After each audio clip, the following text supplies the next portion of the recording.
La troisième partie de notre émission avec Maxence Volpe, Romain Canuti et Kevin Kribisch. Est-ce que vous êtes rassurés pour la suite du championnat? Je vous dis la vérité. Au soir de la défaite de Lens, je me suis dit, waouh, cette fin de saison, elle va être compliquée quand même. Ça va être très compliqué. Et après cette défaite à Paris, je déteste les gens qui disent défaite encourageante, nanani. Mais c'est ce que tu fais. Non, les défaites, c'est des défaites. Mais par contre, privé de Benasser, privé de Holbière, privé de Murillo, bref, privé de Greenwood, parce que pour moi, on a été privé de Greenwood. Au final, j'ai vu un OM qui a quand même bien joué. Et je mets ça aussi, avant de vous laisser la parole, en comparaison avec le match de Nice que j'ai vu face à Auxerre, où ils ont été dégueulasses. Lille qui a perdu, j'ai pas vu le match, je peux pas en parler, mais qui a perdu. Donc, est-ce qu'au final, on ne se tire pas aussi des balles dans la tête tout seul, à chaque fois qu'on perd un match? Comme l'a dit Charlie Goyard tout à l'heure, oh, on a perdu 3 matchs. Bon, au final, on a perdu contre Auxerre, qui a fait nul à Nice. On a perdu contre Lens. On a fait une belle prestation, d'après De Zerbi.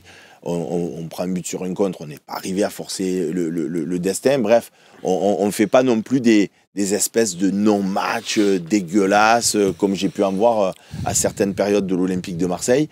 Est-ce que cette défaite, Max... Pas cette défaite, justement. Est-ce que la prestation de l'Olympique de Marseille, tu te dis, bon, là, il y a la trêve, il y a 15 jours, on va pouvoir se remettre la tête à l'endroit et avec un groupe quasi complet, repartir sur ce sprint final avec quand même quelques certitudes face à la concurrence? Ou non, tu te dis, ouais, non, je te avant le week-end, très clairement, on se disait, tout le monde peut revenir. Nice, ils peuvent nous doubler, on peut être 3e, on peut voir Monaco à 2 points, Lille qui revient, etc. Et si en plus on en prend 5 ou 6 à Paris, parce que c'était ce qui était annoncé par certains, ça va... Bon, après le week-end, tu as fait un match plutôt honorable, même si tu l'as perdu 3-1. Tu es toujours second, comme le rappelait tout à l'heure Romain. Nice a perdu des points, Lille a perdu des points. Donc au final, tu sais qu'il va y avoir des affrontements directs entre Monaco et Nice. D'ailleurs, on a l'infographie, il me semble. Allez, donc tu vas avoir pas mal de... Oula. Alors l'OM, on doit affronter encore Monaco et Lille. Nice, ils doivent affronter Monaco et Paris. Monaco, ils doivent affronter Nice, l'OM et aussi Lyon. Lyon qui affrontera le LOSC et l'OM. Et l'OL qui affrontera le LOSC. Tu t'es trompé, ouais, le LOSC qui affrontera Lyon et l'OM et l'OL qui en aura 2. Et l'OL, je rajoute qu'ils doivent, je crois, j'ai regardé vaguement, mais je crois qu'ils doivent jouer Auxerre et on a vu que c'était une équipe chiante. Ils doivent jouer Strasbourg et on a vu que c'était une équipe chiante. Donc Lyon, ils ont aussi leurs 2 matchs contre Manchester. Effectivement, ça fait peur, ils reviennent bien parce que s'il y en a un que je voudrais pas qu'ils loupe, c'est eux. Mais je pense qu'ils vont quand même perdre des points. Et effectivement, avec Murillo blessé. Alors Murillo, c'est pas sûr qu'il se reviendra dans 15 jours, mais bon, Murillo, Holberg, Benasser, tous ces joueurs qui vont revenir dans notre effectif. Et ce match, effectivement, à Paris, qui peut laisser présager que... Moi, ce que j'ai envie, vraiment, c'est que quand on joue nos matchs maintenant, on ne dise pas comme De Zerbi à la fin, ah, mais contre Lens, on a fait un bon match et on méritait de gagner. Parce que ça fait longtemps qu'on suit l'OM. Je suis désolé, moi j'ai vu des matchs où tu avais des fois 15, 16, 17, 18 occasions dans le match. Et à la fin, quand tu ne gagnais pas, on rentrait, même nous, on se disait, mais comment c'est possible qu'on n'a pas gagné ce match? On a eu 18 occasions, ils en ont eu une, on a perdu 1-0. Là, contre Lens, quand on m'explique qu'on a fait un bon match, je suis d'accord, mais on a fait un bon match dans la philosophie de Zerbi. Parce que combien on a d'occasions contre Lens? Non. Ouais, mais Max, tu dis ça, mais de notre côté, quand on avait Sampaoli, on n'avait pas forcément 17 occasions. Enfin, les 17 occasions dont tu parles contre des blocs bas, quand les mecs ils sont tous derrière, les 17 occasions, quand je te parle 17, on a souvent eu des difficultés. 17 alors peut-être pas occasion, mais 17 situations où tu te dis, là, il pourrait avoir but, quoi. Là, si le mec avait joué un peu mieux, si l'autre il a eu une belle frappe, si là, je suis désolé sur le match contre Lens. Moi, je trouve, si tu prends les expected goals, comme on dit, on fait maintenant. Juste pour après, on écoutera Romain et Kevin. Le tordu qui nous dit question pour Maxence, est-ce qu'on est toujours dans les clous de ton calcul savant pour assurer le top 3? J'avais dit 24 points. Je l'ai regardé juste avant. J'avais dit 24 points sur 39.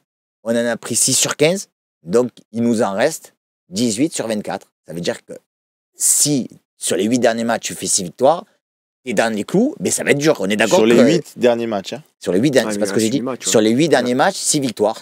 Pour faire 6 x 3, 18 sur 24. 18 points sur 24. Je pense. Si on fait 6 victoires sur les 8 derniers matchs, on sera à peu près sûr. Mais c'est pour ça que c'est ce qu'on avait dit avec Cordo, justement. On avait dit ça, le 24. Donc là, tu vas réévaluer ton barème. Non, on avait dit le. Mais non, mais c'est Cordo qui avait dit. Il avait dit le 24 sur 39. On est sûr, on est large. La preuve, tu vois que si tu fais 6 victoires sur les 8 derniers matchs, tu y seras. Je veux dire, les autres, ils vont pas enchaîner. Surtout que par Nice et Monaco, déjà, il y en a une des deux qui va pas gagner le week-end prochain. Par contre, je pense aujourd'hui, effectivement, qu'on peut réévaluer, parce que la question c'est dans les 3 premiers, si on fait même que 21 points, non, si on fait que 5 victoires, donc 15 points, pardon, si on fait que 15 points, ouais, ça devrait suffire aussi. Romain, est-ce que suite à ce match, ouais, je suis rassuré. Plus rassuré. Alors, je suis rassuré pour un truc, c'est que effectivement, ça reste une mauvaise série, ces 3 défaites en 4 matchs. Donc, on sait très bien comment c'est le foot. On dit non, mais on méritait, c'est pas mal et tout. Mais dans le vestiaire, c'est plus la joie de vivre, c'est normal. Après, je trouve que De Zerbi là-dessus, il est renforcé quand même par ses choix. Ça fait 2 matchs. On l'a dit qu'on voit les compos, on dit mais qu'est-ce qu'il fait, il n'y a pas Greenwood et tout. Et ça fait 2 matchs qu'à la fin on dit ouais, on comprend pourquoi. Donc je pense qu'il est un peu renforcé là-dessus. Et j'ai bon espoir quand même que pour moi voilà. Donc ça veut dire que pour toi, tu penses que Greenwood jusqu'à la fin de la saison, peut-être qu'il sera plus titulaire? Non, mais je pense que moi, ce dont je rêve par rapport à Greenwood, mais vraiment, c'est je rêve. J'ai envie, je te jure, j'ai envie d'envoyer des textos pour provoquer ça. C'est que j'ai envie que des joueurs de l'OM, pas que le coach, la relation coach-joueur, c'est que des joueurs de l'OM, pour moi, qui sont des cadres, des Hotbière, des Balerdi, des Rabiot, des Rongier, ils disent ouais, Besson, viens, on parle. Et ils le mettent dans une salle et ils disent voilà, copain, sans menace physique ou quoi que ce soit. Mais voilà, copain, où tu voulais venir. On a besoin de toi, on est avec toi, tu vois, que lui, il ait un petit déclic, que ça soit pas, que ça soit un truc où ils sentent que, allez, tu peux nous faire gagner des matchs, machin. Allez, viens et remets-toi à l'endroit. J'ai envie de croire à ça. Et ce que c'est un peu le rôle de l'entraîneur aussi, ça, mais bon. Oui, mais ça peut être le rôle des cadres, je t'entends. Tu vois, le discours de l'entraîneur, il est bien, il le lâche pas, il a son père au téléphone tous les jours et tout. Je pense que c'est bien si... Mais c'est bien de se dire les choses aussi entre coéquipiers. Comme on dit, l'équipe vit bien, c'est quand même aussi important de se dire les choses. Je rejoins Romain sur ça. Et, on attaque la dernière ligne droite. Je suis pas inquiet. Mais effectivement, c'est une mauvaise spirale. Il va falloir rapidement renverser la tendance. Et c'est vrai que je pense que ce match à Reims est un match clé plus que ce qu'on pense. Il pourrait, même s'il restera 7 journées derrière, un mauvais résultat à Reims, c'est une défaite de plus. Je pense que là, on pourrait rentrer dans nul, parce que vu la dynamique de Reims... C'est ça, là, on pourrait rentrer, là, on pourrait commencer à se poser des questions et on risquerait de déjouer, alors que depuis le début de l'année, elle inspire quand même confiance, cette équipe dans la globalité, même si on est dans des petits mauvais résultats ces derniers temps, elle inspire la confiance. Il faut la retrouver rapidement contre Reims, vite changer la tendance. Mais d'autant plus, je vous le dis, je l'ai toujours en travers de la gorge, mais le match de Reims de l'année dernière, quand ils nous ont reçus, alors qu'ils jouaient strictement plus rien, et qu'on aurait dit qu'ils faisaient une finale de Coupe de France, tellement ils ont mis d'intensité, tellement ils étaient au pressing de fou. Et je dis ça parce que dans les autres matchs, quand je les vois jouer, ça courait gentiment, quoi. Hein. Contre nous, des morts de faim, j'espère que cette année, on va les rouer de coups. C'est une expression, bien évidemment, parce que ce match, il est resté là. Je vous dis la vérité. Après dans notre calendrier, je pense qu'on n'est pas trop mal lotis. Alors, on a vu, effectivement, que c'est pas parce que tu avais des petites équipes que tu voulais... Il nous reste Reims, Montpellier, Toulouse et Le Havre. Normalement... Alors, Toulouse, ça joue quand même. Mais oui. bon, ça sera chez nous, hein, si je dis pas de bêtises. Non, mais ça sera chez nous, mais on se rapproche aussi de la fin où les autres... Non, mais ils bétonnent pas. Oui. Le Havre, rien ne nous dit qu'ils ne seront pas déjà en Ligue 2. Parce que c'est pas pareil quand même que tu reçois Marseille à la 33e journée et tu viens de perdre le match d'avant et tu vas en Ligue 2, t'as quand même la tête dans le seau, quoi. Il y en a qui te disent que quelque part ils jouent déjà comme s'ils étaient en Ligue 2. Donc Voilà. Montpellier, bon, n'en parlons pas. Je pense que s'ils perdent des points, eux, leur championnat. Je sais pas si vous avez vu, c'est délire quand même. Gasset, il a dit bon ben voilà, c'est raté. Voilà, c'est fini. En Ligue 2. Non, mais il a dit, je suis pas sûr de continuer.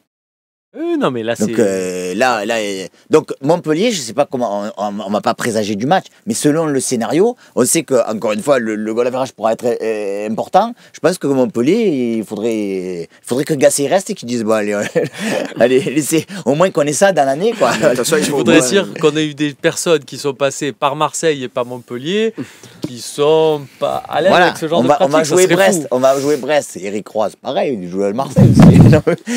On peut pas. Et SW8 Cheese, chaque fois qu'on calcule, on se manque arrêter un peu, non? Si tu veux, on parle de rien en fait. Si tu veux, on parle plus, on dit bon alors ça va, le match, on fait des projections, on est là pour ça mon ami. Non mais les calculs, en plus, on se pose des questions de savoir on les fait entre guillemets pour assurer, tu vois.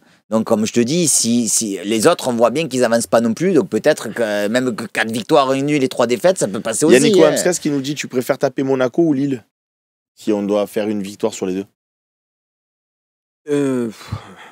Mais réfléchis pas, la réponse est évidente. Non, mais après moi j'aurais dit je veux qu'on tape Monaco, ouais, c'est la priorité. Hein. C'est les concurrents directs. Non, mais c'est pas Lille, ça. Ils y sont plus pour moi. Ouais, mais c'est que Pourquoi Lille. ils y sont plus? Mais ils ont perdu Lille. Tu le sais qu'ils ont perdu. Et donc Non, c'est pas Ils qu'ils sont à sont plus, 7 mais c'est que Lille, ça fait un moment sont quand à même. 7 points, ils sont aussi loin c'est que dur ça. contre eux, tu vois. Et jamais aussi pas le classement Lille, c'est Ils un sont peu à la 5 bête noire, points. quoi. 5 points. Ils sont à 5. Ben oui, mais 5 points. Ben, tu perds un match, ils gagnent un match, ils sont à 2 points.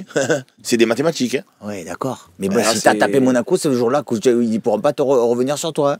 Et Lille, ils ont une fin de championnat qui n'est pas évidente non plus. Hein.